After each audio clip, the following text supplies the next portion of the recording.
Okay, I think we're ready to go. So I talked about in class that if we have an integral, we can approximate it by what's called a Riemann sum.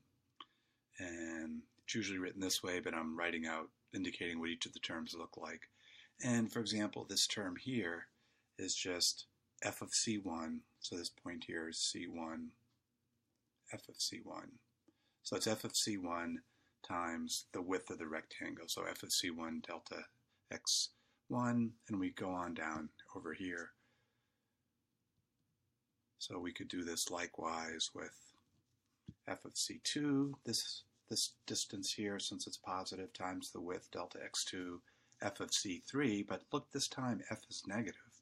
It's going to be important, times the width here, delta x, and finally I've indicated it here, f of c4, which is again negative, times the width. And this gives us a good approximation of the integral. So what I'm going to do is I'm going to show why this approximation can lead us to see this. So this sum right here, I'm going to break it down into the four parts. So f of c1 delta x1 plus f of c2 delta x2 from this rectangle, then from this rectangle, f of c3 delta x3 plus f of c4 delta x4.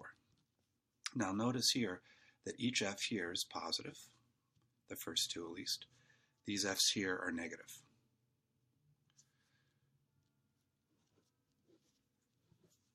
And so what I'm going to get here is I'm going to get two positive numbers. So I'm going to think of this as f of c1 delta x1 plus f of c2 delta x2.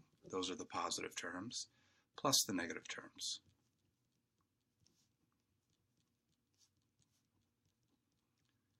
So I'm just regrouping what I already had. These are above the axis, so they're positive. These are below the axis, so negative. This is minus 1 times the height of the rectangle.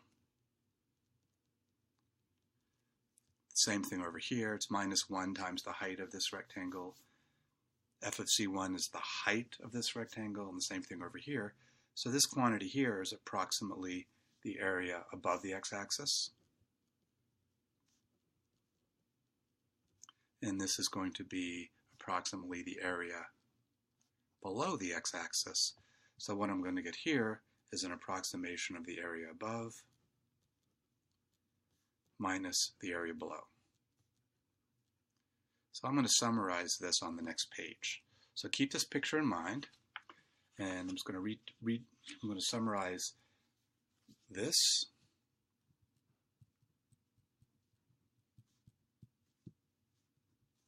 Being approximately this, and this being approximately that. There we go. So we have the integral here. That's going to be approximately this Riemann sum. And I can group this into terms where f of ck is positive, plus the terms where f of ck is negative.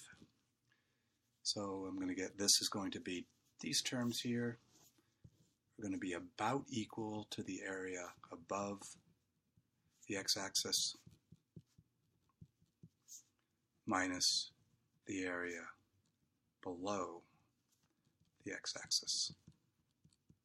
So these terms right here. Pretty simple.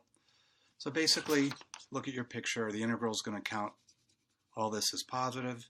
The integral is going to count all this as negative. So we get area above minus area below. Okay, I hope that makes sense. Thanks for your time.